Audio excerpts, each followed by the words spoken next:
ब्रेनस्टॉर्मर कुरान में खुश आमदीद। आज की इस नशिस्त में हम सूरत यूनुस के इंतहाई गहरे और लाजवाल असबाक पर बात करेंगे और एक रूहानी सफ़र तय करेंगे। तो चलिए बगैर किसी लंबी तमहीद के सीधा अपने मौजू की तरफ चलते हैं। ज़रा एक लम्हे के लिए रुकिए और सोचिए, इस बेपनाह मसरूफियात और हंगामों वाली दुनिया में हमारी असल मंजिल क्या है? क्या कभी आपको ऐसा लगा है कि रोज़मर्रा की ज़िंदगी का मुसलसल शोर और ये नत नए ट्रेंड्स हमें हमारे हकीकी और अब्दी मकसद से दूर कर रहे हैं? सूरत यूनुस का एक बहुत ही बुनियादी पैगाम हमें दरअसल इसी गफलत से बेदार करना है। और इस बेदारी का आगाज़ होता है कायनात में मौजूद निशानियों पर गौर करने से। हम रोज़ सूरज को निकलते और चांद को चमकते देखते हैं, है ना? लेकिन ये महज इत्तेफाकी हादसात या कोई रूटीन की चीज़ें नहीं हैं। ये एक सबसे बड़े खालिक और मुंतज़िम की जानबूझकर बनाई गई निशानियां हैं, ख़ास तौर पर उन लोगों के लिए जो वाकई इल्म की तलाश में रहते हैं और इस कायनाती निज़ाम को दिल से समझना चाहते हैं। जैसा कि कुरान में कितनी खूबसूरती से बयान हुआ है कि बेशक रात और दिन के बदलने में उन लोगों के लिए निशानियां हैं जो अल्लाह से डरते हैं। तो अहम नुक्ता ये है कि दिन और रात का ये चक्कर सिर्फ हमारे मसरूफ़ शेड्यूल का बैकग्राउंड नहीं है, बल्कि ये हमारे सोए हुए शऊर को जगाने के लिए एक मुसलसल रिमाइंडर है। अब बात करते हैं दुनियावी फरेब की। आखिर इस मादी दुनिया की हकीकत क्या है? सूरत यूनुस दुनिया की ज़िंदगी को आसमान से बरसने वाले उस पानी से तशबीह देती है जिससे ज़मीन एकदम सरसब्ज़ो शादाब हो जाती है। होता यह है कि हम अपनी दुनियावी अटैचमेंट्स और वक्ती कामयाबियों को बिल्कुल उसी आर्जी फसल की तरह सजाकर बैठ जाते हैं। लेकिन सच तो यह है कि जिस तेज़ी से ये ज़मीन खिल उठती है ना, बिल्कुल उसी तेज़ी से रातों रात ये सब कुछ तबाह भी हो सकता है। और यही दुनिया का आर्जीपन है जो आखिरत की अबदी और हमेशा रहने वाली ज़िंदगी के बिल्कुल बरक्स है। ये हमें सिखाता है कि वक्ती चीज़ों के पीछे भागकर अपना दायमी सुकून कभी कुर्बान नहीं करना चाहिए। आर्जी दौलत और अना के शराब के पीछे भागने के बजाय हमें दरअसल दारुस्सलाम की तरफ बुलाया गया है, यानी सलामती का घर। यही वो हतमी रूहानी मंजिल है जो दुनिया के हर गम और हर परेशानी से बिल्कुल पाक है। सच्ची बात तो यह है कि हमारी असल और पुरसुकून जगह यही है। और इस रूहानी सफ़र में हम अकेले नहीं हैं। ज़रा माजी के अंबिया की अजीम जद्दोजहद को देखें।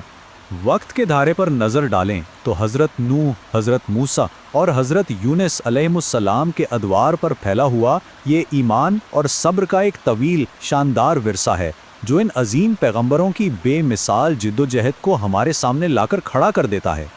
मिसाल के तौर पर हज़रत नूह अलैहिस्सलाम को ही देख लें।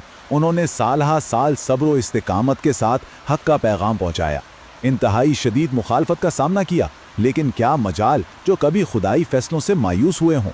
उनका ये तर्ज अमल ख़ास तौर पर आजकल की नौजवान नस्ल के लिए सब्र की एक ज़बरदस्त और अमली मिसाल है।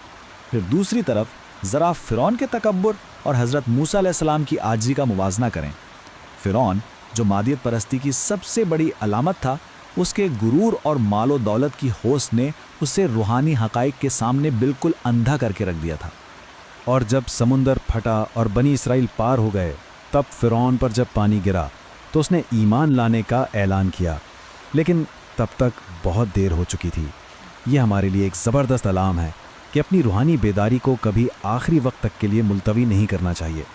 अलबत्ता अगर हम सच्ची तौबा की बात करें तो कौम यूनुस का वाक़या दिल को छू लेने वाला है। इंसानी तारीख़ में ये एक बिल्कुल मुनफरिद और हैरत अंगेज़ इस्तिस्ना है। हज़रत यूनुस अलैहिस्सलाम की कौम तारीख़ की वो वाहिद मिसाल है जिसने बिल्कुल ठीक वक्त पर अपनी गलतियों को पहचाना और अपनी तकदीर ही बदल डाली। हुआ ये कि सज़ा के आने से बिल्कुल पहले उन्होंने हकीकी तौबा की और अपना रास्ता बदल लिया। अपने अमाल के ख़तरनाक नताइज का एहसास होते ही उन्होंने गहरा गौर किया, अपना तर्ज अमल दुरुस्त किया और नतीजा क्या निकला? उन पर रहम किया गया और उन्हें अजाब से बचा लिया गया। तो यहाँ हमें एक लम्हे का पास लेकर खुद अपना जायज़ा लेना चाहिए। क्या हम भी अपनी सिमत बदलने के लिए फ़िरौन की तरह बिल्कुल आखिरी लम्हे का इंतज़ार कर रहे हैं? क्या हम ज़िद्दी बनकर अपनी गलतियों से चिमटे हुए हैं, या यूनुस अलैहिस्सलाम की कौम की तरह एक नई और साफ़ शुरुआत की मुतलाशी हैं? और यही वो मकाम है जहाँ सब्र और सच्चे ईमान की अहमियत पूरी तरह समझ में आती है। इन तमाम बातों को अगर हम समेटें तो सबसे अहम सवाल ये पैदा होता है कि हम इन इसबाक को आज की इस तेज़ तरीन दुनिया में कैसे लागू करें। खैर, इसके 4 अमली कदम हैं। सबसे पहले कायनात की निशानियों का मुशाहिदा करें, फिर इस दुनिया के फ़रेब को पहचानें, इसके बाद खुदाई तकदीर पर मुकम्मल भरोसा करें और हर हाल में साबित कदम रहें। बस यही वो रास्ते हैं जो रूहानी सुकून की तरफ ले जाते हैं।